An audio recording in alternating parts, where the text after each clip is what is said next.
A vast space station called Nexus Prime floated in the darkness between the stars. It was the size of a small moon and home to millions of lifeforms from across the galaxy. Ships darted back and forth like insects around a bright light. Some were sleek and silvery like Zapirian ships. Others were black and angular, like warships of the Corvan Empire. Captain Elena Vasquez walked down the wide corridors of Nexus Prime, a fleet of small, simple spaceships, a new breed of beings that had appeared in the galaxy. Her brown uniform looked plain compared to the flashy clothing of the other races. She carried a simple tablet, but the aliens around her were equipped with floating screens and glowing devices. A creature with 4 arms and crystalline skin towered far above her. The other species floated in transparent tanks, filled with purple gas. They barely noticed the human woman as she passed by. Elena made her way to the council chamber. The room was vast, with seats arranged in a circle around a central platform. Each species had their own section with special air and gravity controls. The human section was small, tucked away in a corner. While some races' sections held hundreds of representatives, only 3 humans sat there.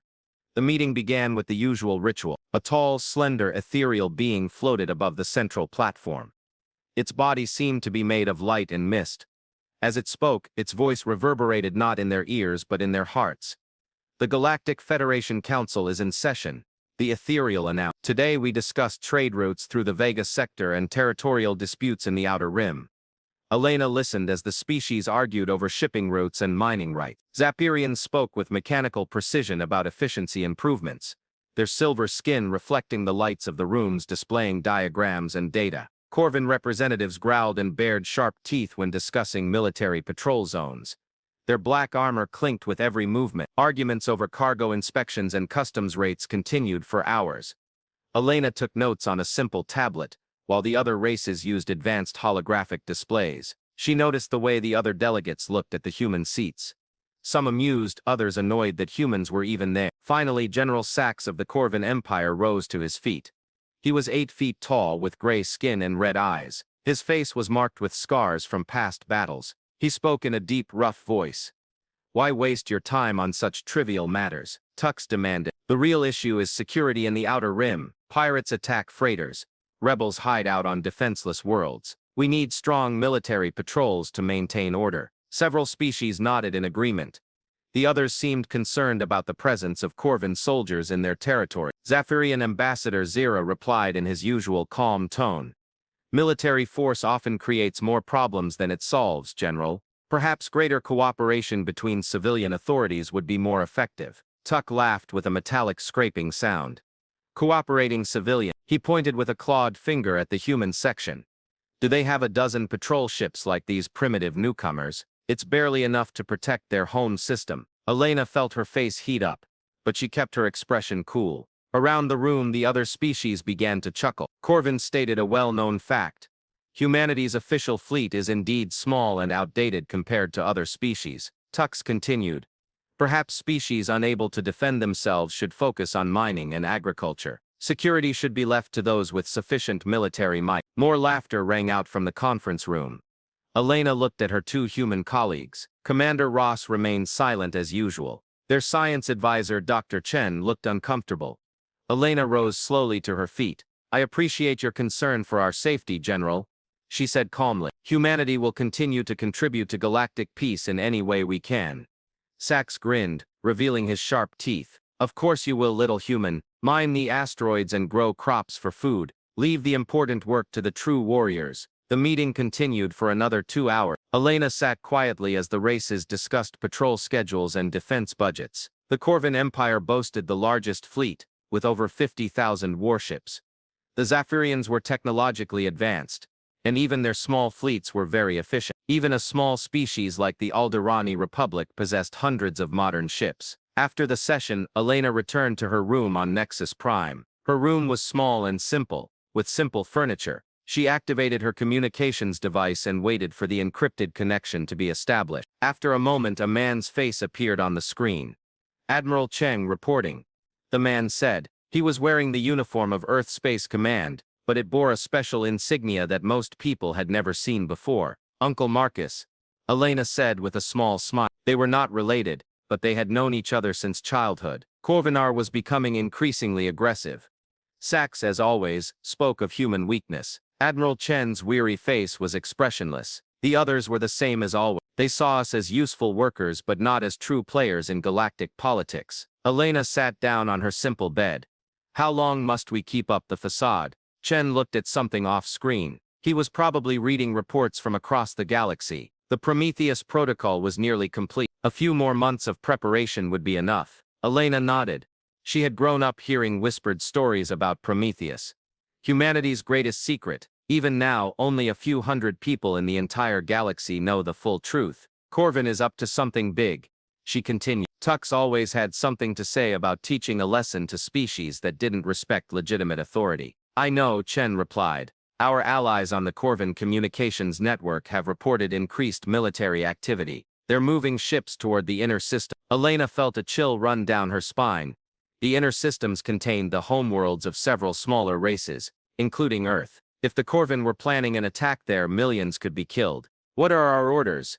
She asked. Continue watching and reporting. Don't let your thoughts stop you. We're harmless miners and farmers. We'll know what to do when the time comes. The call went dead. Elena sat alone in her small room, thinking back on the day's events. Outside the window, she could see the lights of countless ships moving around Nexus Prime. Freighters, passenger ships, military escorts, all going about their business. There were human ships among them, but no one paid them any attention. Elena had seen the cargo manifests of human ships before. They transported mining equipment, food and manufactured goods to colonies across the galaxy. The ships were old and slow compared to alien technology. The crew was friendly but unremarkable. To other species, the humans were useful for labor and basic trade, but nothing more. However, what other species did not know was that every human ship carried more than its official cargo. Hidden compartments contained advanced devices that amazed galactic scientists. The crew, seemingly simple miners and merchants,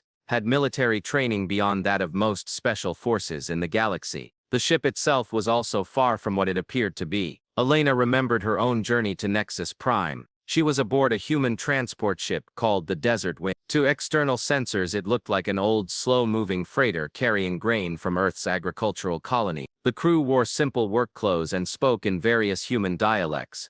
But Elerenana's brief test showed the ship's true capabilities. Hidden engines allowed it to accelerate faster than most military cruisers, and hidden weapons systems could destroy ships 10 times its size. The grain in the cargo bay was real, but underneath it was enough military supplies to outfit an entire army. Every human ship in space harbored a similar secret. In the 50 years since humanity joined the Galactic Federation, they had built up their true capabilities and hidden them. Other species had seen what they wanted to see, a young, primitive culture struggling to find its place among the more advanced civilizations. Elena's comm beeped faintly. A message appeared bearing the symbol of the Corvin Empire. She opened it and read the official document. Her hands began to tremble as she understood its meaning. The message was addressed to all species living in the inner star systems. They were given 72 hours to accept Corvin's rule or face complete annihilation by his military. The ultimatum named 3 species: the Alderani Republic,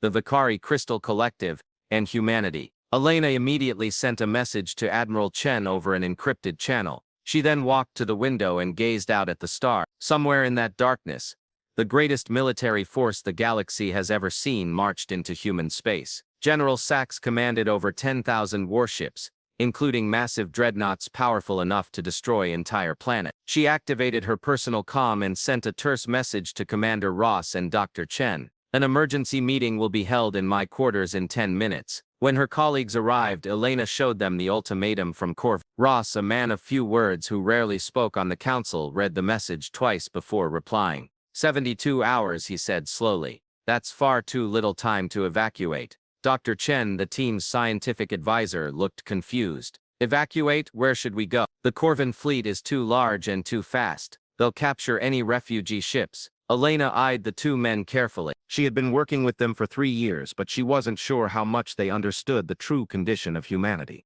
Are you scared? She asked quietly. Ross and Chen exchanged glances, and for the first time since Elena had known him, Ross smiled. Are you scared? Ross said. Elena, I've been waiting for this day for 20 years, Dr. Chen laughed quietly.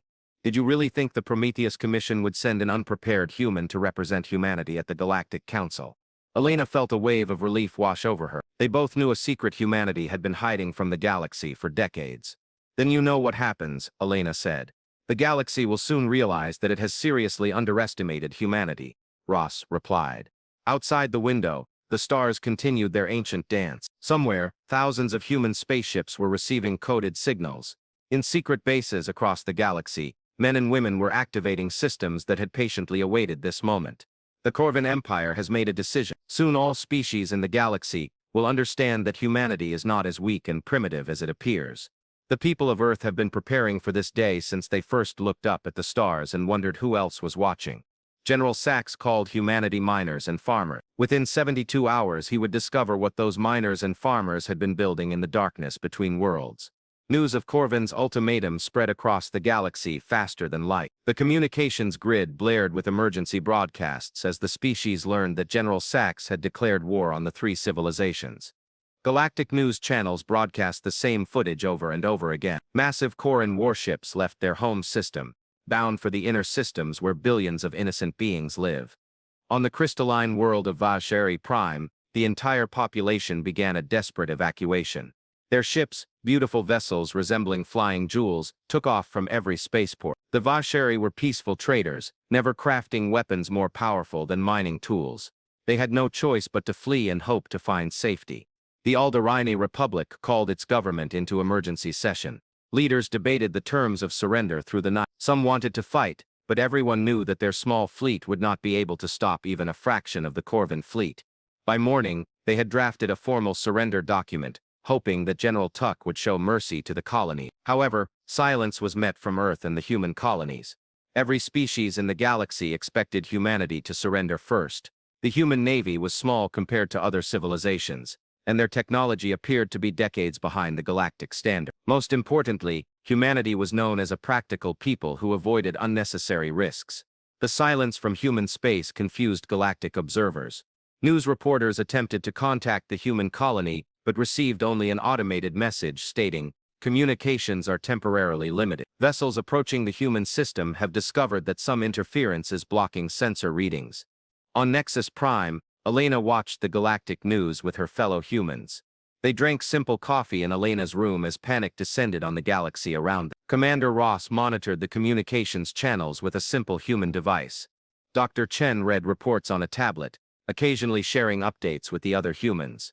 The Stori have evacuated 4 billion people so far, Chen reported. Their ships are heading for the outer rim, but don't have enough fuel to go very far. The Alderaan government has officially surrendered, Ross added. They are broadcasting their surrender on all frequencies so that Sachs can hear them. Elena nodded but said nothing. She stared out the window at the starry sky and imagined what was happening in humanity's universe right now. Deep beneath Earth's moon, Admiral Marcus Cheng walked down a corridor that officially didn't exist. The Lunar Command Center had been built over 40 years ago, carved out of solid rock, hidden from all sensors.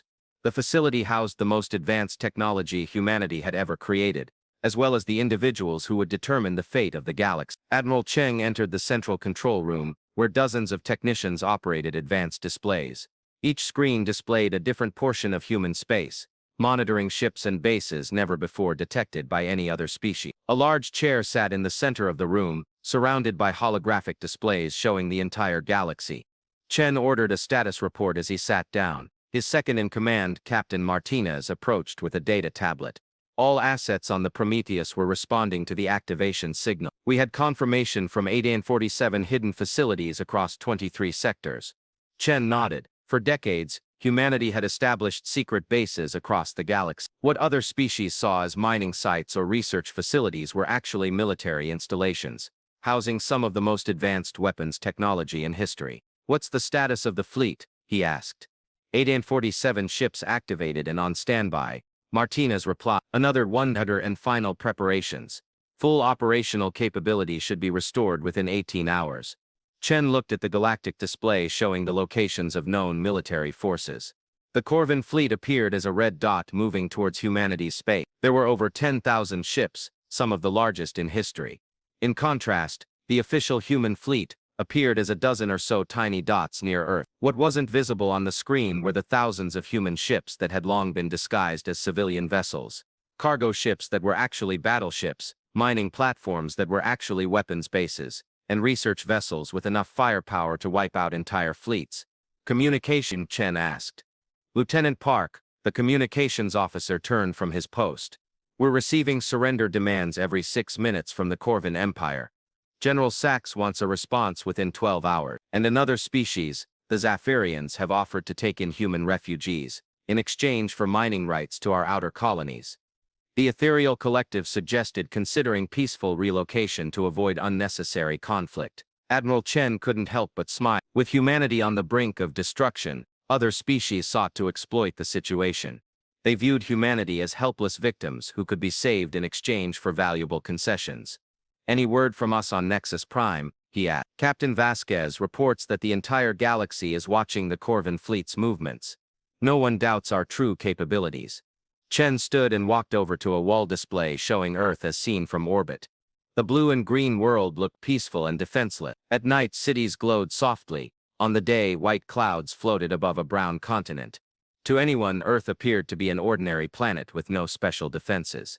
Its appearance was carefully maintained. Earth's true defenses were hidden on the far side of the moon, in asteroid bases throughout the solar system, and in facilities resembling ordinary space stations.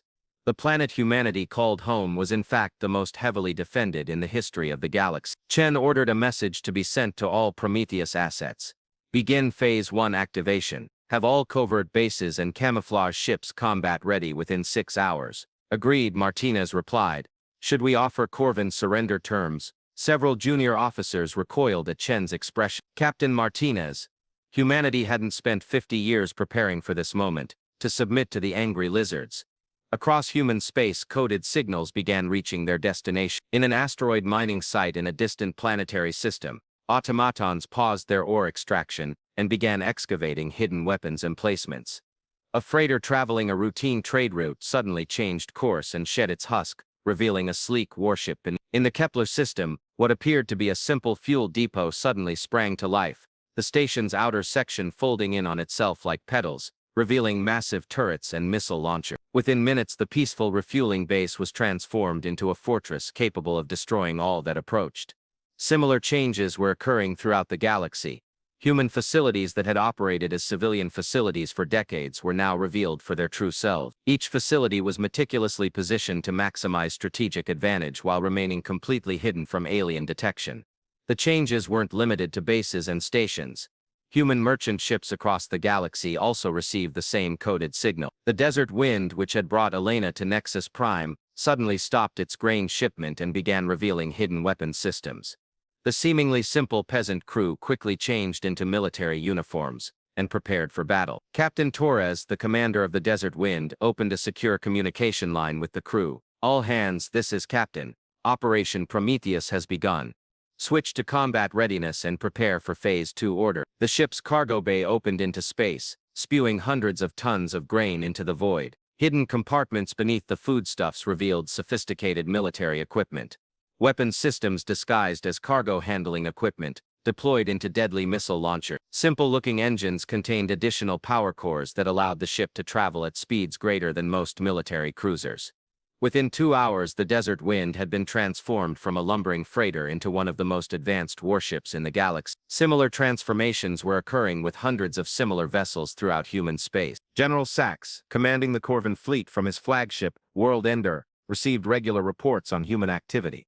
Intelligence officers noticed a loss of communication and anomalous sensor readings from human space, but interpreted this as a sign of panic and desperate defensive preparations. The humans are trying to hide their pathetic evacuation, Sachs told his staff. They know they can't fight us, so when the lights come on, they run like bugs. His tactical officer, Commander Vex, examined the sensors and reported more carefully. Commander, we have detected anomalous energy readings from multiple human systems. The patterns are not consistent with normal evacuation procedures. Tux dismissed the concerns with a wave of his clawed hand. Humans have always been adept at manipulating technology. They were probably using some kind of sensor jamming device to make the fleet appear larger than it actually was. We knew there were only a few dozen ships at most. The Corvan fleet continued its steady advance towards human space. 10,000 warships moved in perfect formation, weapons powered up and ready for battle. Segax planned a short-term operation to demonstrate Corvan strength to the entire galaxy. He intended to destroy the human fleet in a matter of hours and demand tribute from any species that would witness humanity's defeat. Back on Nexus Prime, Elena received a coded message on her personal communicator. It seemed like a normal family greeting from her sister back on Earth. But Elena immediately recognized the hidden meaning. She turned to Commander Ross and Dr. Chen. Prometheus Phase 1 is complete. All assets are activated and ready to go. Ross nodded and activated his own communicator.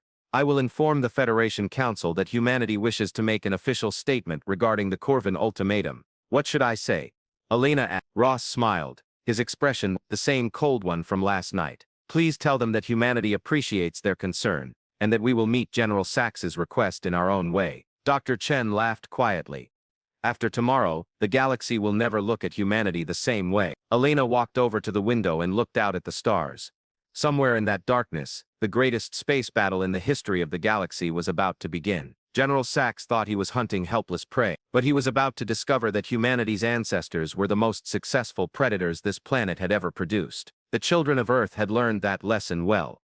The galaxy watched in silence as sensors across known space picked up on something inexplicable. What began as routine surveillance of the approaching Corvin fleet suddenly morphed into the most remarkable event in galactic history. Every species with space technology trained their telescopes and sensors on the solar system, ready to witness the swift demise of humanity. But then they witnessed something that upended everything they thought they knew about the universe. The first impossible data came from the Zaffiran Deep Space Monitoring Station in the Vega sector. Lead sensor technician Kayla Knox had been tracking the approach of the Corvin fleet when her equipment began picking up a massive energy signature across humanity's realm. Overseer Kayla Knox called her superior. We have detected multiple massive objects powering up in our solar system. Energy readings exceed our standards. Overseer Vex 12 approached Kayla 9 station with mechanical precision. The Zaffirians rarely show emotion, but even Vex 12's metallic features showed surprise at the sensor data. These readings indicate the presence of a vessel larger than Corrin's dreadnought. Scan for systems failure, Vex 12 ordered. All systems are functioning perfectly. Kayla 9 responded. The energy signature is real and not limited to the Thor system. We are detecting similar signals from human installations across 17. Vex 12 immediately initiated priority transmission to the Zaffirian High Council. This information was too important to process through normal channels. Observatories across the galaxy were witnessing a similar scene. The collective psychic surveillance network of the ether suddenly detected minds it had never sensed before. The consciousness patterns of thousands of humans that had somehow remained hidden for decades. This revelation shocked their collective consciousness so deeply that several etheric bodies lost consciousness entirely. On the crystalline world of Vixali Prime, the few observers who had managed to escape stared in growing amazement at their observational instrument. Their crystal-based technology was some of the most sensitive in the galaxy, capable of detecting energy patterns from vast distances. The object that emerged from humanity's space was inexplicable. In the first crystalline light, observers whispered, how could they hide such a massive ship? The answer to that question was becoming clear to military analysts across the galaxy. Humanity was not hiding a spaceship, but the true nature of an entire civilization. In the Sol system, Admiral Marcus Cheng watches a tactical display from a sub-lunar command center. Thousands of red dots representing human ships appearing on the screen as ships from across the galaxy abandon their stealth systems and reveal themselves. All Prometheus assets reported readiness for Phase 2. We currently have 237 ships operational, with another 800 coming online every hour, Captain Martinez announced. Chen nodded and activated a system-wide communications channel. All ships, this is Admiral. Chen initiated the full revelation protocol, wanting every sensor in the galaxy to know exactly what they were dealing with. Across the Sol system, space itself seemed to come to life. Huge structures, hidden behind advanced stealth technology, began to emerge from the empty space around Earth. Near Jupiter, spacecraft the size of small moons appeared. A weapons platform far surpassing the largest known station emerged from behind the asteroid. The flagship of a secret human fleet, the Indomitable Spirit, appeared near Mars in a flash of energy visible from Earth's surface. The craft was 3 times larger than any ship in galactic record. It bore no resemblance to any technology humanity had ever developed. Unlike the simple functional designs that other species associate with humanity, this ship seemed to have been constructed by an entirely different civilization. Similar ships were popping up all over human space, all larger and more advanced than those listed in official galactic database. Their weapons systems powered up in response to the energy readings, releasing radiation that began to glow in the surrounding space itself. But the Sol system was just the beginning. Across the galaxy, human facilities that had served as peaceful mining and research stations for decades began to reveal their true colors. In the Kepler system, a modest fuel depot that had supplied fuel to thousands of alien ships was suddenly transformed into a fortress brimming with weaponry. As hidden sections emerged from subspace storage, its true size became apparent. What appeared to be a simple station was in fact larger than most species' capital ships. The changes didn't stop with space facilities. On colony planets throughout humanity's territories, underground facilities that were undetectable by orbital scans suddenly became operational. Vast defense networks emerged beneath planets that other species had dismissed as agricultural settlements. Even more shocking was the presence of human merchant ships. Every freighter, every passenger ship, every light transport that had plied the galactic trade routes for decades began to unmask.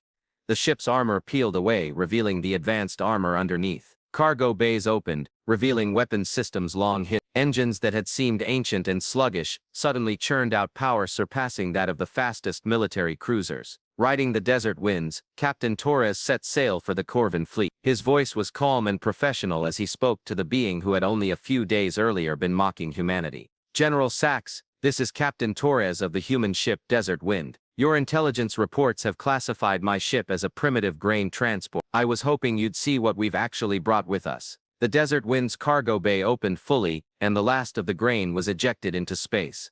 Weapons systems emerged from the hull's hull, revealing the ship's true form. This was no cargo transport hiding weapons, but a warship disguised as a cargo transport. Watching from the bridge of his flagship, the World Ender, General Sheeks felt something he had never experienced in decades of war. Tactical officers frantically updated their operational plans as sensor data streamed in from across the galaxy. "How many ships do humans actually have?" Sachs demanded. Commander Vex scanned the incoming data with growing confusion. "Commander, our estimates are based on official fleet registrations and observed patrol patterns. We estimate a total of 12 to 15 human ships. And now, according to sensor readings, there were over 3,000 active human warships, with new ones appearing every minute, many larger than our own dreadnought." He stared at a tactical display showing the location of the human fleet. Red dots indicating enemy ships surrounded his unit on all sides. Ships that shouldn't have existed appeared out of empty space. "This is impossible," he groaned. "How can you hide 3,000 warships for?" The answer to that question was becoming clear to intelligence analysts across the galaxy. Advanced stealth technology wasn't the only thing that allowed humanity to hide its fleet, although that was part of it. They hid their true capabilities by making everyone believe that humans were what they appeared to be.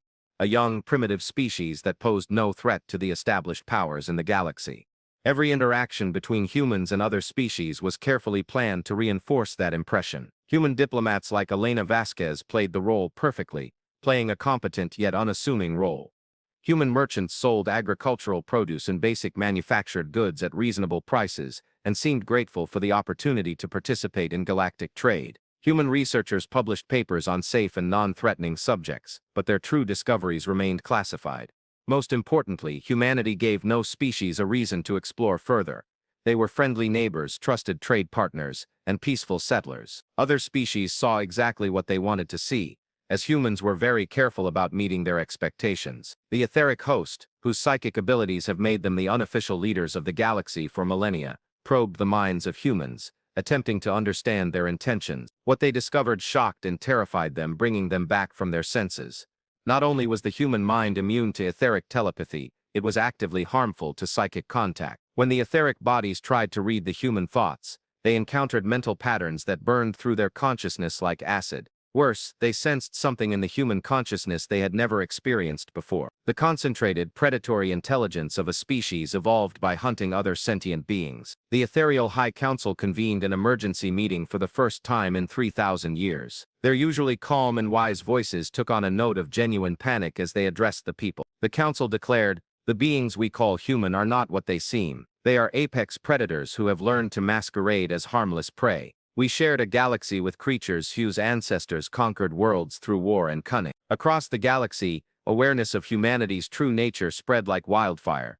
Species that had considered the humans useful but harmless suddenly found themselves favoring one of the most dangerous civilizations they had ever encountered. Admiral Sarah Martinez, commander of the Thor Defense Fleet, opened a direct line of communication with General Sachs, and her image was beamed onto screens across the Corvin fleet. A human woman with gentle eyes and a faint smile that felt more intimidating than any weapon. "Thank you, General," Martinez said, her voice reaching across the universe to all civilizations that would listen. "You have demanded that humanity surrender within 72 hours. I wish to inform you that I have decided to decline your generous offer." After a long silence, Tux managed a voice. You couldn't have hidden this from us. Our intelligence spans every species in the galaxy." Martinez's smile widened slightly. "General, did you really think that a species that conquered their own world in war would venture into a galaxy full of potential threats unprepared? We've been studying you since the day you first left our solar system." "Are you studying us?" Tekusi's voice rapped. "Every trade agreement has taught us about your economy. Every diplomatic conference has revealed your political structure. Every joint scientific project has taught us about your technology. For 50 years we have learned all there is to know about galactic civilization. You have learned nothing about us." The implication of Martinez's words spread like poison through the galactic communications grid. Humanity wasn't just hiding its military might, it was conducting the largest intelligence-gathering operation in the history of the galaxy. While other species viewed humanity as harmless newcomers, humanity had methodically studied every aspect of galactic civilization. "What do you want?" Sachs finally asked. Admiral Martinez looked directly into the camera, and all who watched felt the weight of her gaze. "General, what we want is the same as it's always been, to live in peace. The question is, will you allow us to do that, or will you have to teach the galaxy why evolution created an apex predator?" The transmission ended, and the galaxy fell into stunned silence. In just 6 hours, everything had changed. A race everyone had underestimated as primitive newcomers had revealed the most advanced civilization anyone had ever encountered, and they had only just begun. General Sachs stood on the bridge of the world's end, his hulking form trembling with rage and confusion. Around him, officers toiled away in their posts, trying to make sense of sensor readings that upended their knowledge of the galaxy's military might. This was impossible. Tux groaned 10 times in an hour. No species could hide this level of military development. Our intelligence would have known. Commander Vex looked up from his tactical display, his face grim. "Commander, I have analyzed the composition of the human fleet. Their technology appears to be at least 50 years more advanced than what is in our database. Some of their energy signatures do not match any known weapons systems." Sachs slammed his clawed fist into the command console, leaving deep scars on the metal. "I don't care what their sensors. We have 10,000 ships. Even if the humans have 3,000, we still outnumber them. We will attack as planned," General Vex said carefully. "Perhaps we should consider negotiations. The humans have clearly been preparing for this confrontation. Perhaps they would be willing to negotiate terms." Tux lunged at his lieutenant, rage burning in his red eyes. "The Corvin Empire does not negotiate with prey species. We are the greatest military force in the galaxy. We will show this hidden people why entire civilizations bow before our might." He activated the fleet-wide communications system. "All ships, this is General Sachs." Humanity had located some hidden ships, but they were still vastly outnumbered. They would launch an attack within the hour, destroying everything that moved and leaving no survivor. Billions of life forms across the galaxy watched as the largest space battle in recorded history unfolded. Every species capable of sensing the force of the solar system looked out, expecting to witness the demise of humanity. Despite the shocking truth, the Corvin fleet advanced in traditional battle formation. A massive dreadnought in the center surrounded by multiple layers of cruisers and destroyers. Leading the way was the World Ender, its hull loaded with enough weaponry to destroy an asteroid. Admiral Martinez watched the Corvins approach from the bridge of his indomitable ship. On the bridge, command personnel remained calm and professional. Quiet voices echoed around as they coordinated the human response. The Corvin fleet would be within range within 30 minutes.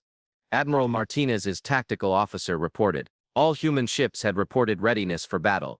"A squadron of fighters?" Martinez asked, waiting at the launch pad. "More than 12,000 fighters ready to deploy." Martinez nodded. The Corvin had expected to face dozens of human ships. Instead, they would be facing a more advanced military force than they had ever faced before. But numbers and technology were only part of humanity's advantage. The real difference was the training and tactical thinking that came from 50 years of meticulous preparation. "Open the line to General Sachs," Martinez ordered. The Corvin commander's scarred face appeared on the main screen, his expression filled with arrogant confidence. The human Admiral Sachs sneered. "You have impressed the galaxy with your concealed ships, but in actual combat your impressive performance will mean nothing. Surrender now and we will employ your noble race as skilled laborers for the Corvan Empire. Martinez smiled the same cruel smile that had shocked the galaxy in their last communication. General, I tried to give you an opportunity to retreat, but you should have taken it. You really think 3,000 ships are enough to defeat the mighty Corvan fleet? Tax laughed sharply, his voice ringing over the comms line. 30,000. Martinez looked genuinely confused. General, your intelligence reports appear to be out of date. There are 41,047 ships operating in this system alone. And that's just the Thor defense fleet. Sax's laughter died down as the sensor officers confirmed the Admiral's statement. As they spoke, the human fleet continued to grow in size. Ship after ship emerged from stealth across the solar system. That's impossible, Sax whispered. General Martinez continued, his tone as calm as ever. Are you demanding that the three species submit to Corvan rule? I wanted you to know that all three species decided to refuse. The Alderani Republic rescinded its surrender and placed its fleet under human protection. The Vicari have asked us to protect their evacuation ships and humanity, she said after a short pause. Now, I think you're beginning to see where we stand. You're bluffing, Tuck growled. No species expects the humans to protect them. Martinez pointed to someone off-screen. After a moment, the communication expanded to two more people, Ambassador Kresh of the Alderani Republic, and Vel, a crystal singer from the Vicari Collective. Ambassador Kresh formally introduced himself as General Sax. The Alderani Republic formally revokes its surrender and places its military under human command for the duration of this conflict. The translated voice of the crystal singer, Vel, rang out in a determined harmony. The Vicari Collective requests human protection for our people and our world. We have seen what humanity is capable of. Tax stared at the screen in disbelief. In less than a day, humanity had somehow driven both species into complete trust. The strategic implications were immense. Attack! Tux roared. All ships open fire. The Corvan fleet unleashed the largest coordinated weapons barrage in the galaxy's history. Thousands of energy beams and missiles smashed across space, crashing into the human formations. The spectacle was so vast that it could be seen with the naked eye from planets light years away. What followed shocked observers throughout the galaxy. The human fleet did not scatter or attempt to evade the oncoming attack. They simply absorbed it. A previously invisible energy shield suddenly lit up, deflecting the weapon that should have destroyed the entire ship. Corran's most powerful weapon struck the human ship and was obliterated. Its energy was somehow absorbed and dissipated. It's impossible, a cry rang out. No shield can stop that kind of firepower. Admiral Martinez's calm, professional voice came over the comm line. General, our shields are based on principles your scientists have yet to discover. But you may wish to see the power of our weapons. The human fleet's counterattack began slowly, almost gently. Dozens of human ships fired single energy beams at the Corvan ships. The weaponry seemed primitive compared to the massive barrage the Corvan had just unleashed. Then the Corvan ships began to explode. The energy beams didn't just damage the Corvan ship. They sliced through its hull like paper. The shields that had protected the Corvan ship for centuries collapsed in an instant. Armor that had withstood a direct hit from a dreadnought cannon melted like ice in the sunlight. Take evasive action, Tux ordered frantically. All ships took evasive action, but the human weapons seemed to anticipate their every move. The Corvan ships circled through space, but the energy beams tracked them like living things. Their targeting systems, which had never missed their targets before, could no longer lock onto the human ships, which seemed to be distorting the space around them. The battle, if it could even be called a battle, lasted for 7. When the bombardment ceased, more than half the Corvan fleet was destroyed or disabled. The surviving ships drifted helplessly in space, their systems overloaded by the effects of weapons they could not comprehend. The mighty World Ender, the pride of the Corvan Navy, staggered away, its engines barely functioning and holes ripping through its supposedly impenetrable armor. With his bridge partially destroyed and half his crew unconscious, General Sax stared in shock at the tactical display. His fleet, the greatest military force in the history of the galaxy, had been defeated so quickly and utterly that it felt like a nightmare. Admiral Martinez's face appeared on the damaged communications system. General, surviving ships are free to retreat. Tell the galaxy what you saw here today. Who are you? Tux whispered, barely audible. Martinez's expression became serious. General, we are a race you must leave alone. We are children of a world where everything tried to kill us, so we learned to kill everything first. We came to the stars hoping to find friends, but we were prepared to find enemies. She paused, looking directly at the broken-hearted Corvan commander. "You are mistaken in thinking of us as prey. We are not prey, General. We are what prey fear." The call went dead, leaving Sax alone with the remains of his fleet and a shattered understanding of the galaxy.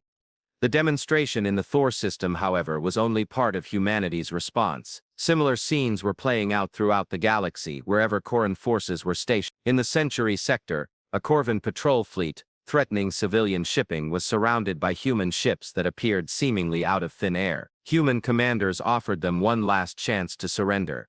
When Corvan Commander Wed refused, his fleet was neutralized within 10 minutes. As the Corvan fleet prepared to attack an evacuation convoy near the Vicari homeworld, they suddenly spotted a massive human battleship emerging from hyperspace. Corvan fled without firing a shot, leaving the crystal beings in human custody. In the Alderani system, a human task force arrived just as Corvan ground forces were preparing to land on the Republic capital world. Human starships not only repelled the invaders, but utterly destroyed them, leaving no survivors to report what had happened. News of humanity's crushing victory spread across the galactic communications network faster than the light of an explosion.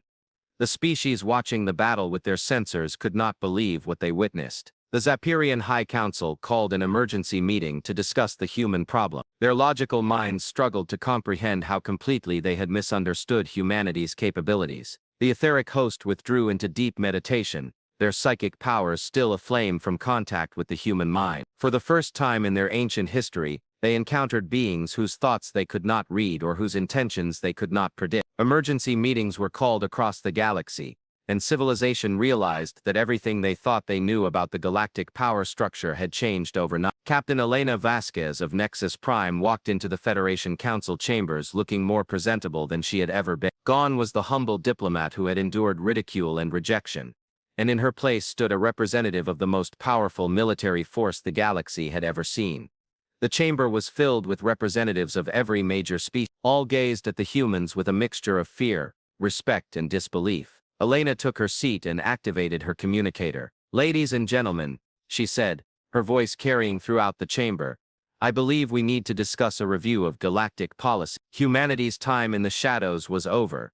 The galaxy would never be the same again." The aftermath of humanity's exposure sent shockwaves throughout galactic civilization. Hours after the destruction of the Corvan fleet, emergency broadcasts flooded communication networks, leaving species struggling to comprehend what they had witnessed. The rulers of the crystalline planet Zephyr Prime, the High Council, gathered in a chamber of pure logic. For 3 millennia, they had based their decisions on meticulous analysis and mathematical precision, but now they faced a problem that far exceeded their calculations. It was announced that human military exercises had exceeded our expectations. There was a hint of confusion in the metallic voice of Prime 9's advisor.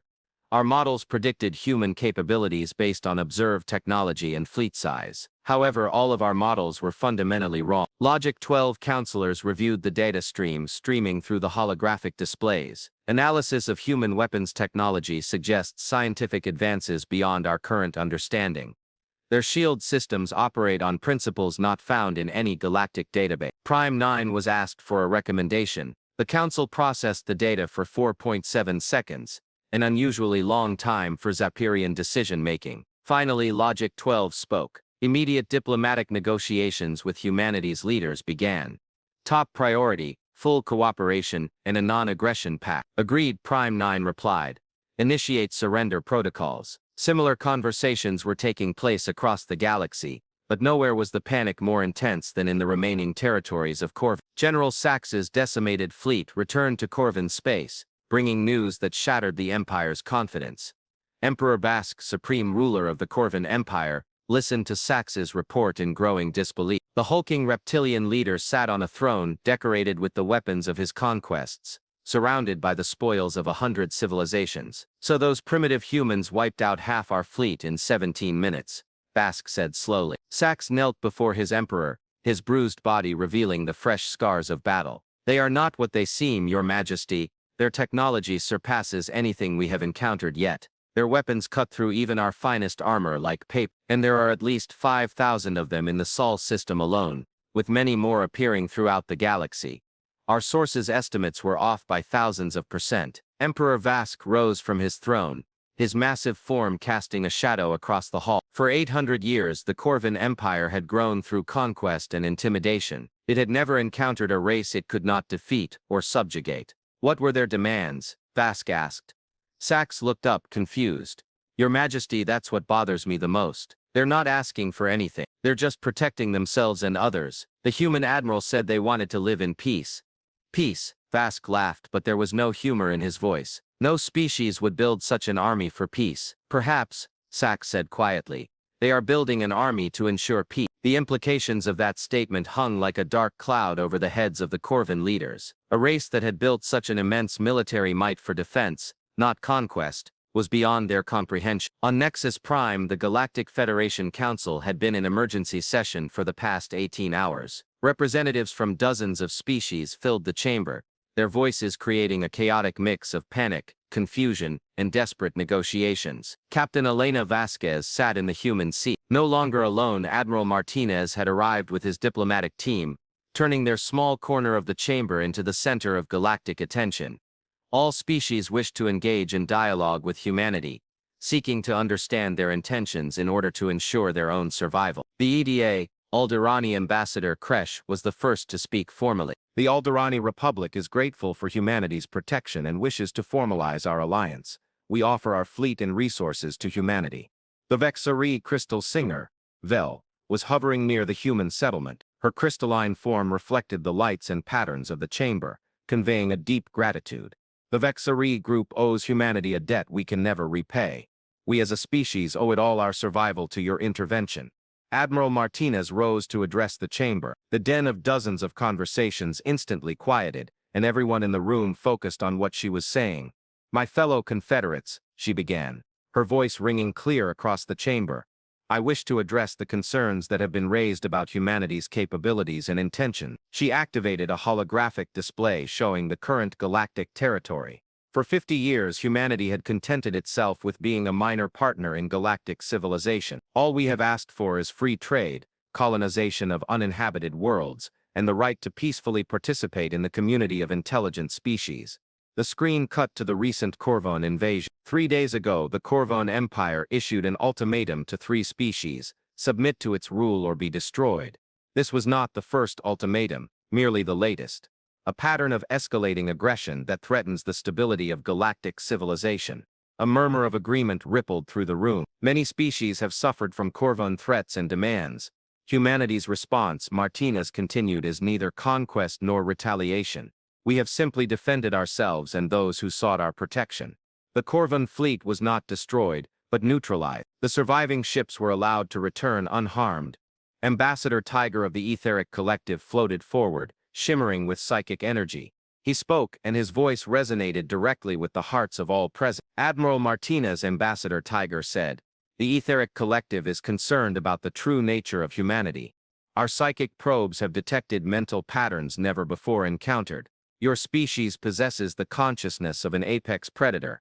Martinez nodded quietly. Ambassador Tiger, that is correct. Humanity evolved in a world where survival requires constant vigilance and the ability to eliminate threats. We are natural predators. The admission sent a wave of fear through the chamber. Several smaller races began sending out distress signals to their home planets, but Martinez continued, her voice rising slightly. We are sentient beings, and we have the ability to choose. We choose to use our predatory instincts to protect rather than hunt. We choose to be shepherds rather than wolves. She pointed to the room around us. Look at this room. Dozens of species, many of them enemies for centuries, coexisting peacefully. The coalition has given us something our ancestors never had, a community worth protecting. Elena stood and walked toward the center of the room where Admiral Martinez was. She declared that the terms humanity would enter into for galactic peace were simple: end war, cease conquest, and protect the weak. These terms would be enforced not through conquest, but through the certainty that any species that threatened galactic peace would face overwhelming force. The chamber erupted in debate as representatives of the species conferred with their governments. The implications were enormous. Humanity was not asking for tribute or territory. It was asking that the galaxy learn to live in peace. Admiral Chen's voice came over the comms system from Earth. Ladies and gentlemen, I want to state humanity's position clearly. we have no interest in dominating the galaxy. We do not seek to conquer or dominate other species. We simply will not allow the strong to prey on the weak." He paused, letting his words sink in. "For species that choose cooperation and peace, humanity will be the most reliable ally they have ever had. Those who choose to invade and conquer, you already know how we responded to the Koran Empire. In the days that followed, the galaxy began to unfold in ways that were unthinkable only a few weeks earlier. The first to formally surrender was the Corvan Empire itself, faced with the choice between submission and the utter annihilation of his civilization. Emperor Vasquez chose to survive.